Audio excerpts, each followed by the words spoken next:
A good evening to you, our lively viewers. You're welcome to the Green Talk Show. My name is Nabakawa Safina Haula, and I'm your host for tonight. Last week we had Daniel Ketreva as our host on a topic that was saying innovation and entrepreneurship for climate action. For those of you that might have missed the 15th episode that we had last week, you could kindly visit our YouTube channel and then you can watch the 15th episode as well as the previous episodes that we've had for this, it being that this is our very first season. To just brief you a little about what has been happening around, we've had COP26, the Conference of Parties. For those of you that might not know what COP26 is, it is a conference that usually brings members from different states to discuss the different, climate changes that have been happening and how best, the different nations can go about the changes that are happening for the future generations, for the survival, to combat whatever, the floods that are coming in, the different things that are occurring to our environment. So COP26 this time round happened in Glasgow, that is in the United Kingdom. And we, as Uganda, especially the youth, were represented by Rose Kobusinje. For those of you that have been watching the Green Talk Show, we had her host an episode of the Green Talk Show, and it was actually amazing having her on the show. We hope and pray that she represented us, and we are sure, because we've been getting feedback from her live from Glasgow, United Kingdom, and we are actually represented in the best way as youth from Uganda. And we hope whatever was discussed is put into action, and then we can find the best way of overcoming whatever is coming up. Because we still have the time, we still have the chances and the opportunities to overcome whatever is coming up and destroying our environment. Just briefly to tell you about some of the few goals that COP26 was looking at. We had the mitigation, adaptation, finance, collecting the funds that are going to be used to implement whatever solutions they came up during that conference. Then we also had collaboration. Collaboration comes with the different states joining hands to combat climate change. For this show, the 16th episode, yes, we have two guests for tonight's show.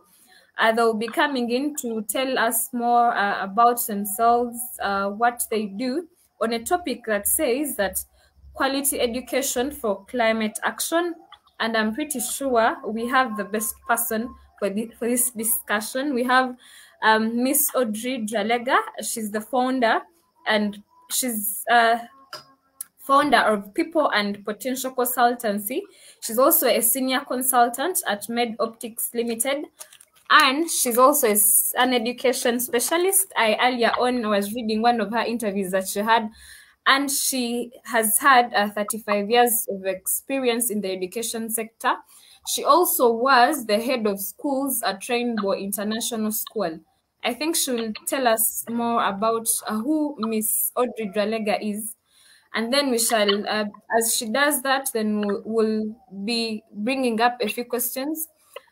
For those of you that are online and watching us on Facebook, be sure to send in those questions, because we have the guests and they're here to answer anything that is going to come from you.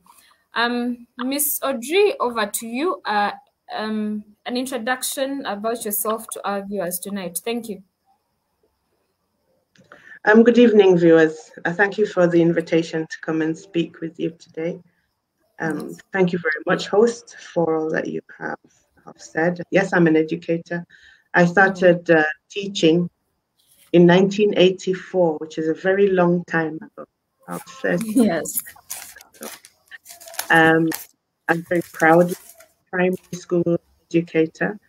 I decided to specialize in those early years because I believe they're the most formative, some of the most important years in human life. I am very much interested in climate controls and how we can protect our environment. So hopefully today we'll have some time to think about what's the role of education in helping a nation to think through the challenges they face, and what might some of the solutions be? How might we enrich the curriculum? That's probably all I'd say at this time. Thank you.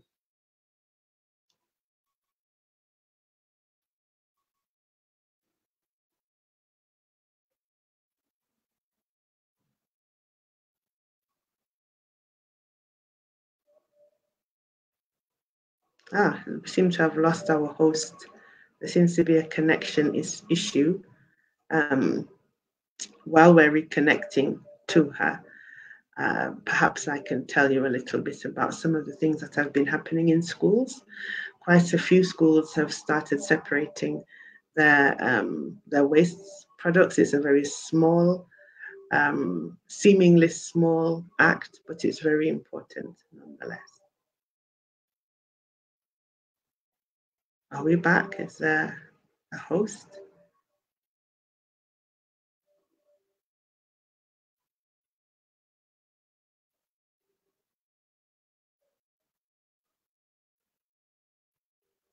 Aha, you're back.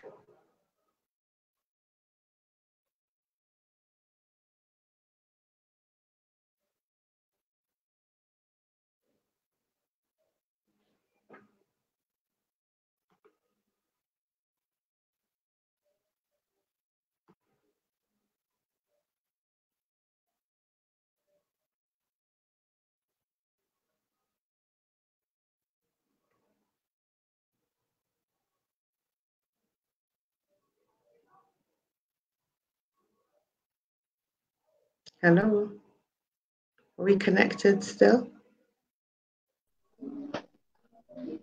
Yes, Miss Audrey. Yeah, thank you for that. We are hearing you very well, and I think we are losing the host because of her network, probably. But Yes. I think we can continue as she's also trying on her side. Well, she'd asked me to do a brief introduction. I think I've already done that now. Is there anything else you'd like me to say? I can tell you a little bit about my educational background. Okay. Yeah, sure. Because as you mentioned, that it's critical that we have quality education.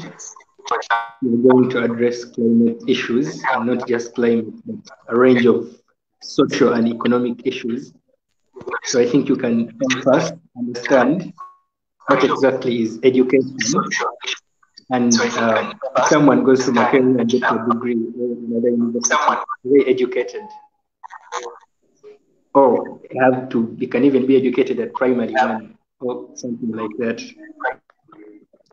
The line was a little bit not so clear, but what I heard from that was you asked about how different levels of education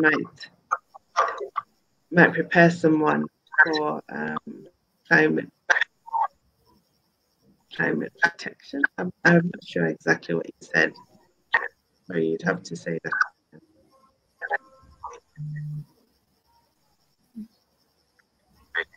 I was a little off. I got some bit of network distraction, but I am pretty sure we are at the point of the questions. So Miss Audrey, one of the questions that I had for you tonight says that to the people that are watching us, would you kindly explain to them what would be the importance of educating, especially the young people, the young generation, about climate action? What would be the importance of that? Over to you, Miss Audrey. Yes. Now, all significant change tends to start with someone having an idea of what can happen, communicating that idea, and other people joining them. So you have to have some sort of initiation. You have to have some articulation of the problem. Now, in terms of change, one of the strongest tools we have to change society or an environment is the education system. It's a massive tool for change, and that there's an opportunity, because you have young people who are looking for answers. They're not willing sometimes to just accept the status quo. Just because it was like this in mom and dad's time, it doesn't mean it has to be like this now. By seeing in terms of COP26 that some of the people at the forefront of campaigning during the conference for real change and not just for lip service are young people. Yeah. So education plays a key role. One of the things that we need to think about is not just enabling young people to understand, say, recycling, but to understand responsibility. Responsibility can lead you to then think, well, how do I reuse items? How do I avoid waste? How do I stop pollution in my environment? Responsibility starts when a child is really very tiny, 2 years old. They're already starting to make choices if they're given the chance. And I would always encourage parents to allow children as young as 2 or 3 years old to start making choices and starting to see that there is a consequence to whatever choice they make. Yes. Very basic. Your 2 or 3 year old child may want to play at bedtime. You know, it's time for them to bathe and sleep, and they want to continue playing. So you say, you know what, if you continue playing, you're not going to have time for, and then you tell them what they won't have time for. Yes. And then you let that be the consequence. They start to see that actually, well, I continued playing, so I didn't have time for bedtime story. Or I continued playing, and now I'm tired in the morning. So you remind them of what's the reason for that is because. Now, that small introduction is being responsible for our choices and being responsible for our actions has a knock-on effect. I was head teacher. I actually wasn't a senior consultant. I think I think he said I was a senior consultant at MedOptics and I was head teacher at Rainbow. So I was head teacher at Rainbow, but I was one of 2 head teachers. There was a secondary head teacher, there was primary head teacher. One of the things I used to do, as I was walking to school, if I found, say, some litter on the floor, we had cleaners. We had a lot of cleaners. I think we had a team of maybe around 12 to 15 cleaners. And those cleaners used to keep this school really tight. But of course, children will drop things. Even sometimes adults will drop things. Exactly. And I, as head teacher, was to start helping children to understand responsibility. So if there's nothing else you remember from this talk, just remember that one word, responsibility.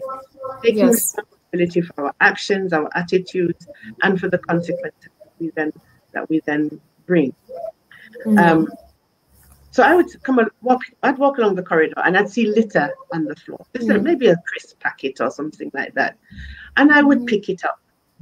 And I would pick it up, whether the children were there or not. And I would pick it up, especially if children were there. Now, the reason I picked it up was not because we didn't have cleaners. We had lots of cleaners. I could have called them and said, look, the floor, could you pick it up? But I needed the children to see that I was taking responsibility for my environment, that you're never too big to do that. You're never too high and mighty to do that. If I, as a head teacher, could pick up the litter, they certainly could. They could take responsibility for their classroom being tidy, for their corridor being tidy, for their neighborhood being clean, for the water source being clean.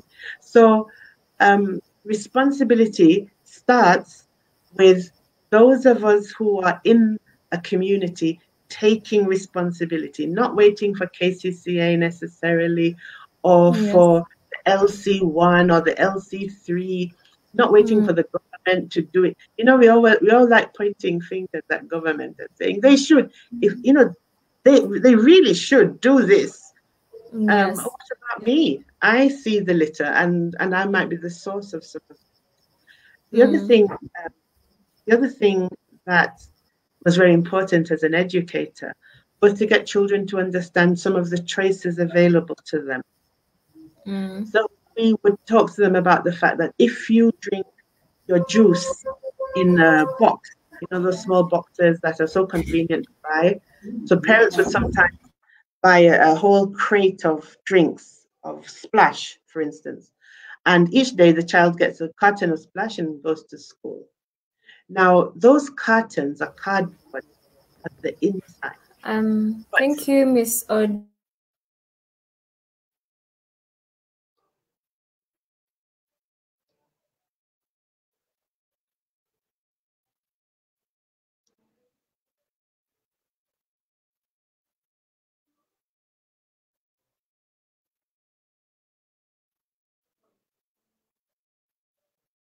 I think you've gone again. Are you there?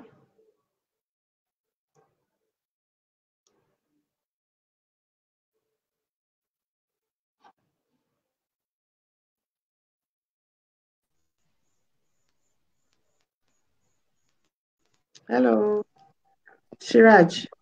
What's happening? Hello, hi, Miss Audrey. Yeah, we can still hear you. I don't know. The host's network should be a challenge with her. So I hope you can hear me clearly now. I can hear you, but Okay. she had stopped me talking, and I assume she had another question or another guest or something. So it's a little bit difficult to know what to do. Okay. Yeah. I'm truly sorry. I do not know if you had got my response to what you had told us earlier. You said thank you, Miss Audrey, and then you went off. So I don't know what you Sorry said about after that. So as saying, you are telling us that, you know, we should be teaching the young ones in a way of teaching them, you know, giving them responsibilities, and then in the end showing them the consequences of, you know, the actions that they're doing. But you find that the parents that we have, especially the ones we've grown up with, the way they teach us, you know, to be able to take up responsibilities in form of, you know, punishments. You know, if you're not doing the right thing, then it so happens that you're going to be punished at the end of it. So Yes. how best, what would be your communication to especially us, because, you know, we are the future parents that are going to be coming up. So how could you convince us into not, you know, taking the other direction of, you know, just giving them the consequences and not the other bit of, you know, punishing them if, you know, they're not doing the right thing? I hope I'm clear. Yes, it's a process. It's quite hard to change how we perceive parenting. Hearing me? I can still hear you. Miss Audrey, did you get me? Yes, I did. This time round it might be someone else's, you know, network. She's okay. Okay.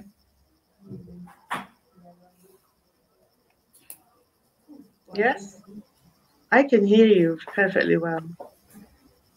And I can see a question on the screen. How best can we break down climate change I can hear you, Miss Audrey. in a layman's language? Okay, so you were asking about how to change parenting style in order to, instead of Yes. punishing children for doing the wrong thing. Again, it can start with school. It may also start with one or two parents who decide that they're going to Yes. encourage their children to put things into different buckets. So at home, instead of everybody throwing everything into the same bin, someone can just get a box, put it to the side, and say, "Okay, children, we're going to put paper in this one. Anything that has paper, you put it on this side. Or if you have paper or plastic, you put it on this side. All the foods will go into the pit, into the waste pit. Now, just that simple thing means that children start learning to sort their rubbish quite early. Yes. It's something that we do at home. And so children just grow up knowing that there's a bin that is for food, and that one we're going to bury it, and then eventually that will enrich the soil. This one has paper, it has plastic, it has tins, it has buttons, it has anything else. Everything else goes into the other bucket. Now, that simple action, there's no smacking involved or, punishing of anybody. If somebody puts the wrong thing in the bin, you just take it out and put it in the right bin. Now, the question is, can you change as a young person if once you get married and you start having children, can you do things differently to your parents? Sometimes people say, no, it's so hard to change. We can't change these things. These are our culture. You're supposed to punish children. The ears are in the buttocks. But the fact we can change. All of us have the propensity to change. So there are some things that you may punish your children for. I don't know. But this doesn't have to be one of them. If indeed you want to end up with a society that knows how to sustain its environment. Thank you, Miss Audrey. The other question that we had for tonight is the fact that you've been into the, the Ugandan education system. Is it really possible to, bring up climate action into schools? You find that usually with international schools, they have, clubs. So they would have, the environment club, they have the interact club. So is it really possible to bring this into the education system, that it would be a must, maybe for a school to have a club that is, environment based? Would it be possible to, have those simple lectures? They could be, lectures just to motivate and teach, the young children about, the environment protection, conserving the environment, the best ways of climate action. Is it really possible, and can it be achieved? Over to you, Miss Audrey. Yes, there's no reason why not. If you have staff in a school that are able to run it, the organization that we are here supporting today is called My Tree. So if the club is able to give each child one, let's make it a fruit tree first. If you make it a fruit tree, you give a child orange or lemon tree or mangoes, just a seedling, and they go and they plant it in their compound, and then they watch it. And you can even make it a little bit of a competition. If a school has a big ground, a big playground, they can, okay, we're going to plant, maybe P4, you're going to plant your trees around the compound. And then we're going to try to nurture them and see which tree manages to grow the fastest. You just make it into a little bit of fun. Not everything has to be a big, heavy curriculum. You just need children to start thinking about their choices. Before you know it, you've started off by planting trees, and you talk about how do we use trees? Because one of the problems we have is that we talk about these things as two very different issues. We talk about the fact that we need to make a living. And then we talk in a very separate arena about how we need to protect the environment. That we're having climate change, and so we're having landslides, and we're having droughts that we never used to have. We're seeing dry seasons when it used to be rainy season. All sorts of things that happen. We talk about them as though they're two different things. Then we drive from Yumbe and we could drive all the way down to Kampala, and we find people have cut down so many trees without replanting them. Why? Because they have to make a living.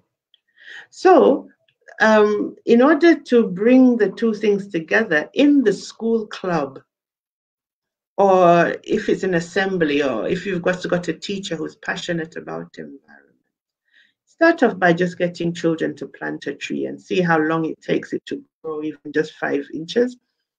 Talk to them about how long trees can last. Get them to be interested in what trees do in terms of the ecosystem, and talk to them about charcoal. What do you use to cook? What are the alternatives? And then because there has to be an alternative. You can't just tell people don't cut the trees down because we need them. Man, how are they going to cook their supper if they have no other source of fuel? They're going to cut the trees.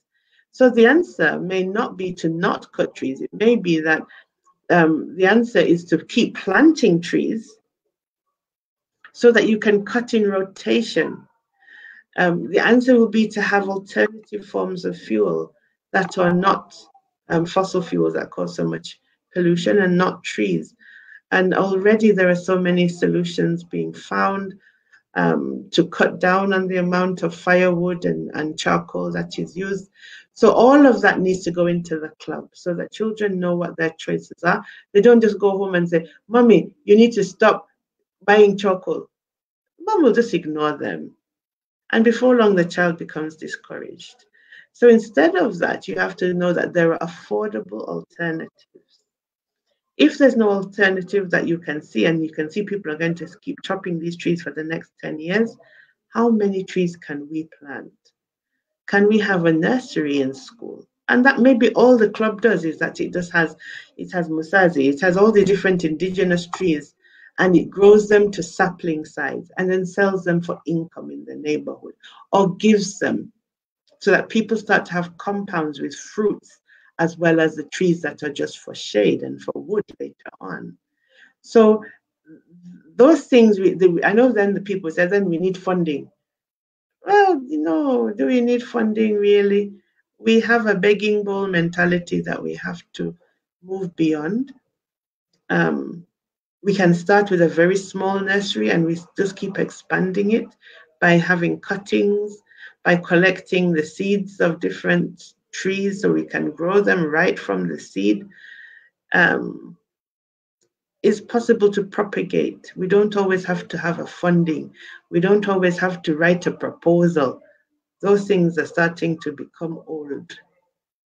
It's time for us to take responsibility also, even as the driver of an NGO or an organization that is aiming to protect the environment.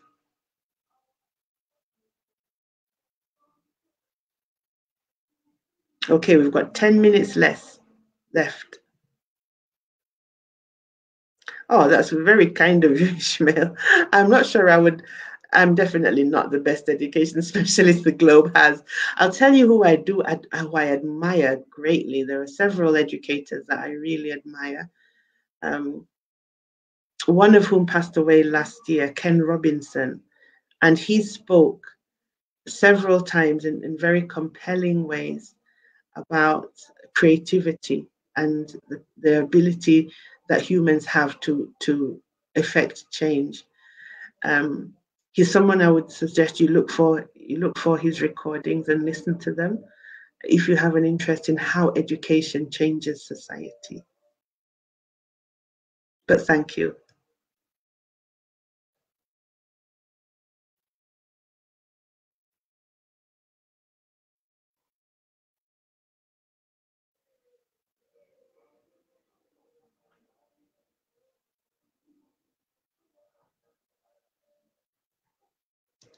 Anything else? We've lost the host again. I think she's having serious network issues. That's what happens. We're used to that. Sometimes I think we may be too used to it, so we accept it. There was a question earlier. I've forgotten what it was now. I didn't write it down. It came up on the screen, but it was asking a doctor. So I think the doctor is the guest after me, because I'm definitely not a doctor. No PhD. Hi. Sorry about that. But you went to make tea. I think you were making tea. Admit. You took tea, chapati, and you came back. It's just the network. But I believe maybe there's a misinformation, but I'm very sure this the question was saying how best how best can we break down climate change in a layman's language? Because the term seems to people in the community. Did you get me? Yeah, how do we break down climate change? Now, what you have to do is talk about real things. Talk about Miss Audrey, did you get the question? Yes, how do we break down climate change in layman's terms? Is that what you said? Did you get the question, or should I read it for you again? Okay, read it again.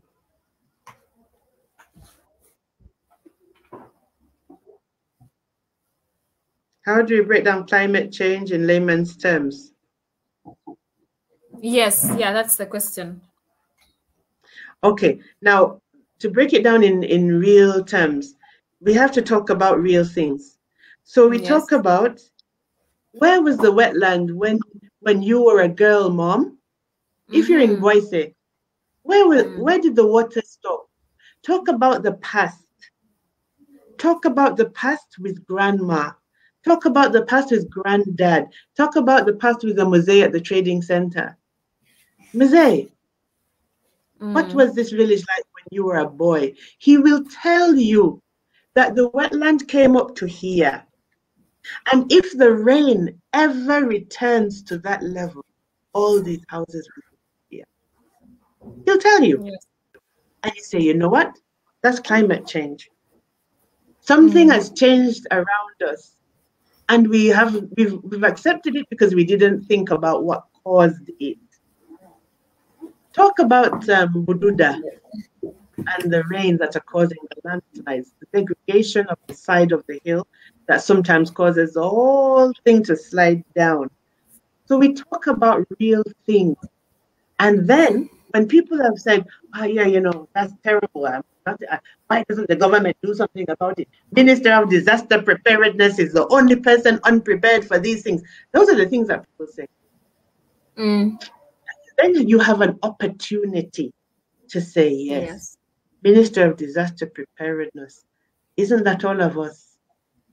How are we going to prepare to make sure that next time our aunties, our uncles, our neighbors, our friends that are in Uganda are okay? Yeah. How are we going to prepare so the people in Boise, you know, every time there's heavy rain, my heart sinks. And my heart sinks because I had a friend, unfortunately she passed away about 3 years ago now, but I had a friend who stayed in a wetland. She was a single mom with 4 kids. And it's what she could afford now. People say people should not live in the wetland. Well, guess what? That's what some people afford. So she lived in this wetland, and every time it rained, the whole house would be wet. The mattress would be wet. The beddings are wet. So as soon as rain starts, they get up and they start moving things up, piling things so that they wouldn't be wet. Eventually, she managed to get a better house. But that reality always stayed with me. So every time it rains, I think of those guys. Moving them, their children, moving their belongings, trying to make sure they don't be. Now, that is with the little rain we have now. If the rain was to continue like it did last month, we would all be floating in those places. So that's why we need to talk about real things. We talk to the elderly. They'll tell you. Even people younger than I. One of my colleagues once told me that her grandmother said, if the rain came back like it did in 1960, the whole of half of Kampala would not even exist. Now, when you talk about it in those terms, people sometimes will start to feel a bit agitated. Being agitated and scared is counterproductive. That's not what we're aiming for. What we're aiming for is people taking responsibility. So then you say, you know what, if only we could stop blocking up the wetland with all this plastic. What can we have instead? Instead of having a single-use plastic cup, I can have a nice house of plastic cup. Last me for years. I think we've had this one maybe 8 or 9 years.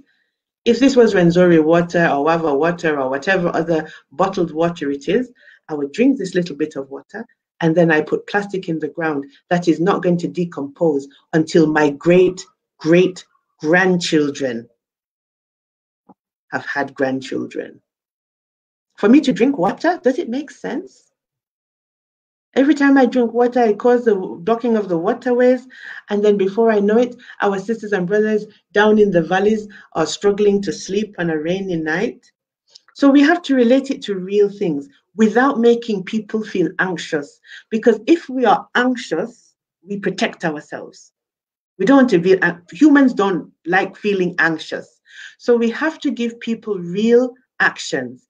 Every time I choose this cup instead of a single-use plastic bottle, or if I have a single-use plastic bottle, I make sure I put it for recycling.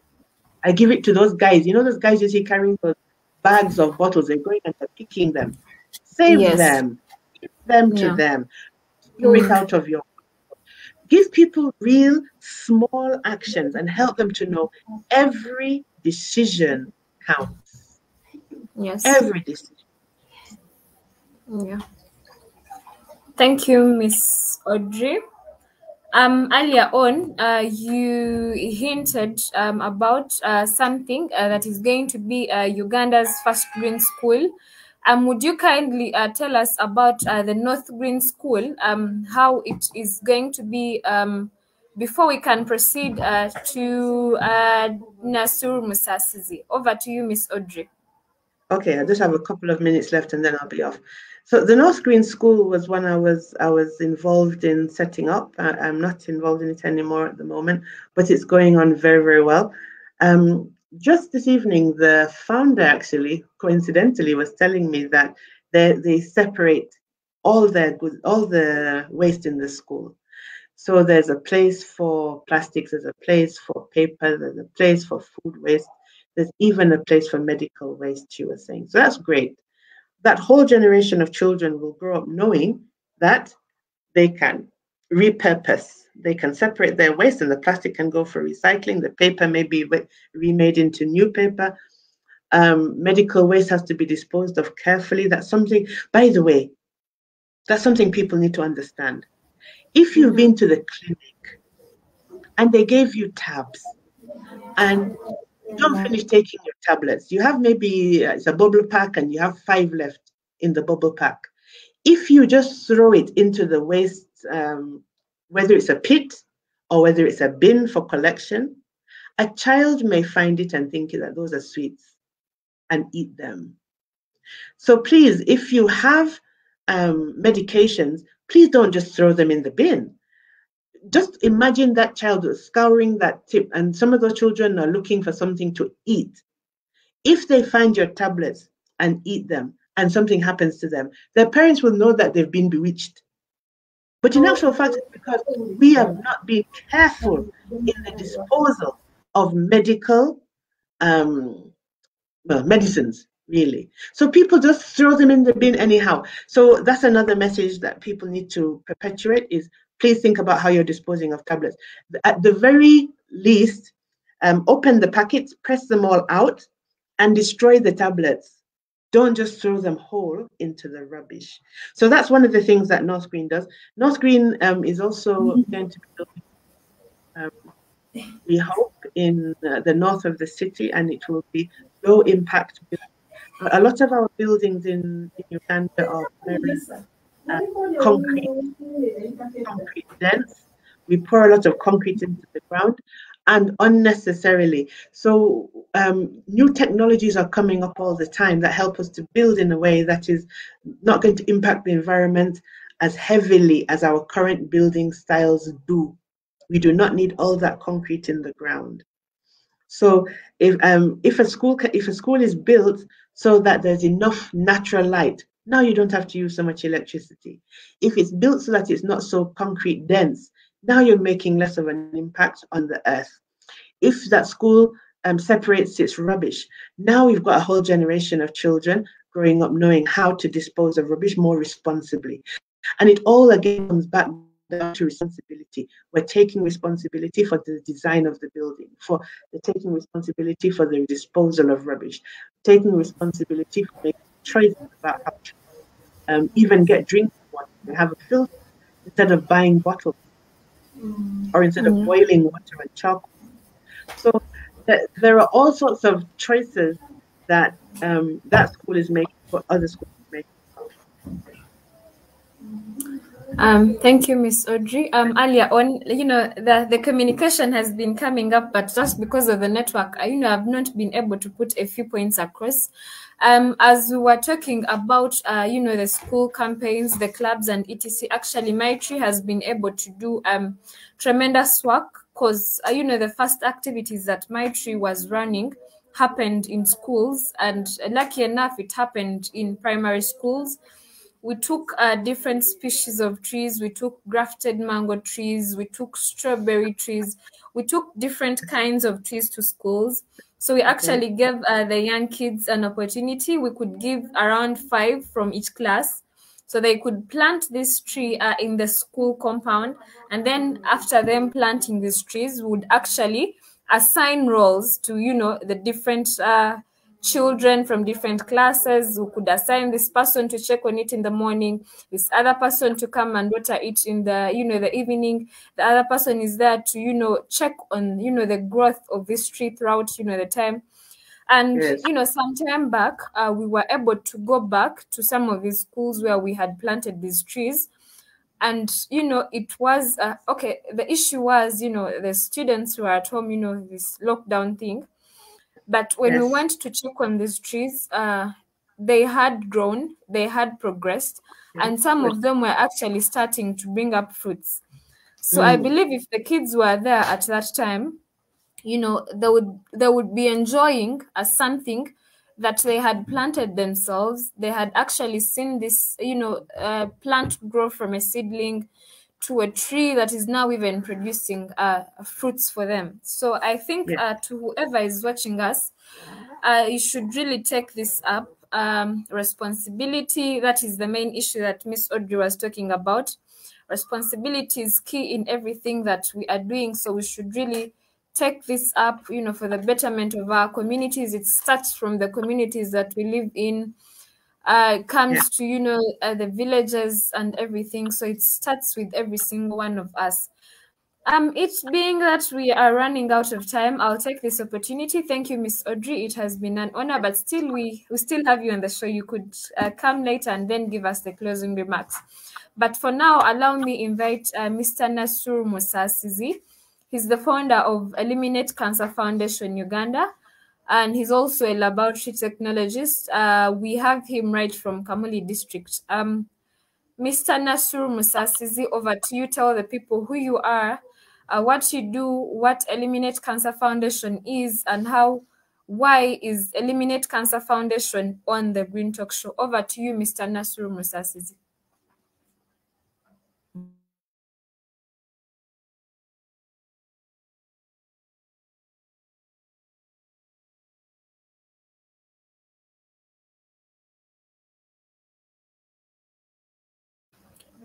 Over to you, Mr. Nasur Musasizi.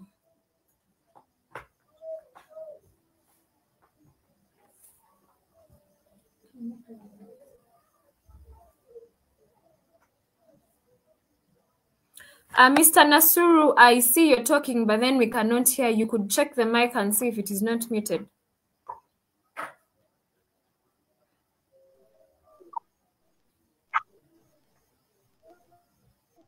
Okay, can you hear me? Yes, we can hear you very well now.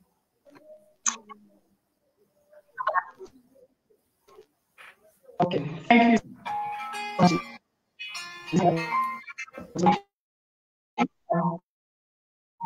name is Nasur. I work with the Cancer Foundation. And I'm going to be on this topic.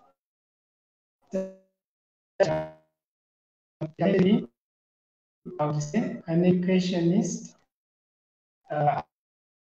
Presentation. I talk a little about this is in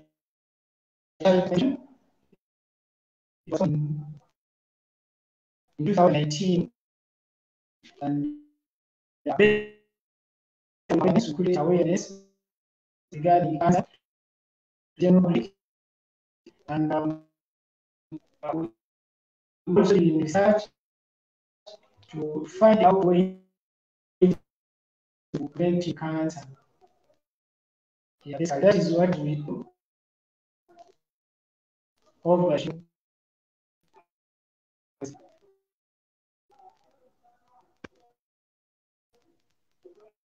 Mr. Nasur, we had, a little trouble with getting what you were saying. I don't know if the issue is just with my side. But of the few things you said, I'll actually repeat for the viewers. Mr. Nasur was telling us that Eliminate Cancer Foundation was founded in 2018. Mr. Nasur, we are having some bit of, background. I don't know. To our viewers, Eliminate Cancer Foundation Uganda is because I personally am a member of Eliminate Cancer Foundation. So what Eliminate Cancer Foundation does is it does awareness on cancer. It makes cancer visits to cancer patients in different hospitals. We've had visits at Mulago Hospital. And then we've also had visits at Kawempe Home Care. This is actually a home of young kids, but kids that have cancer. So we were also able to visit them. Mr. Nasur, can you hear me now?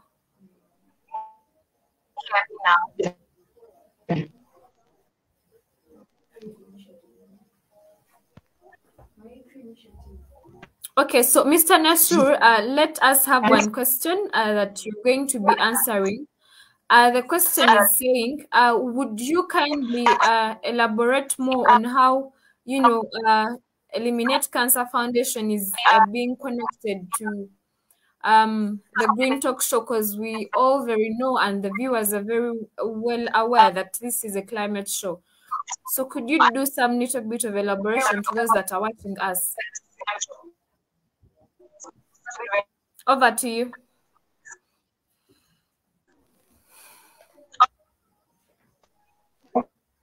Okay, so there's a between the environment and the cancer. Of course, as is caused by the factors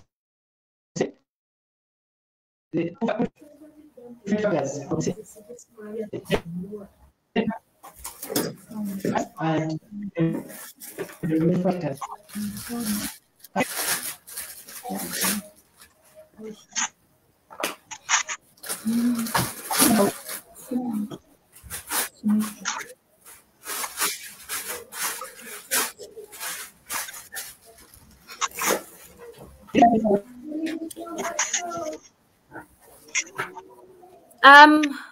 I'll come back to Miss Audrey. Miss Audrey, if you can hear me, I'm coming back to you to give us your last message as regards quality education in climate action, and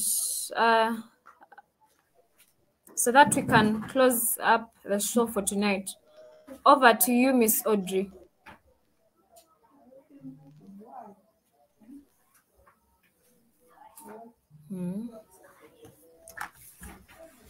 As we wait for Miss Audrey to come up, for those that have not been able to watch the show, they'll find it on our YouTube channel, that is at My Tree Initiative Uganda. Next week we will be having the 17th episode of this season 1. So we shall be having different seasons. This is our season 1 and it will be coming to an end very soon. We promise you that we'll be having more interesting guests that will be coming in, more interesting questions, more interesting topics. So please keep it locked to the Green Talk Show. It happens every Friday from 7:30 to 8:30 p.m. live on the My Tree Initiative Facebook page. And, these videos are sent over to our YouTube channel. So you can always get these. We've had so many guests that have come up. We also have quite a number of, special hosts once in a while. Like the other time we have We had Rose Kobusinje. She represented us at COP26 that happened in Glasgow, United Kingdom. My name again is Safina Haula. I've been your host for tonight. I think our time is up for tonight. Mr. Nasur, if you can hear me, please come back and give us a last word to our viewers. That is, if you're still out there.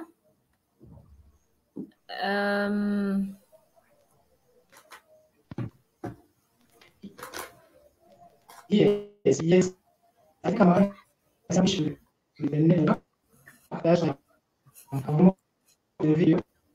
But I hope you can hear me.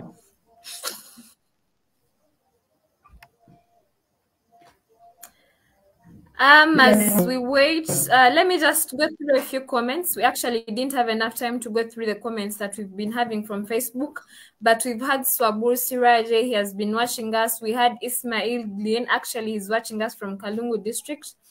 We had Samuel Hans, we had Nsubuga Hamdan. Thank you all for watching. We shall meet again next week, 7:30 to 8:30 p.m. Thank you for watching and have a good night. Bye.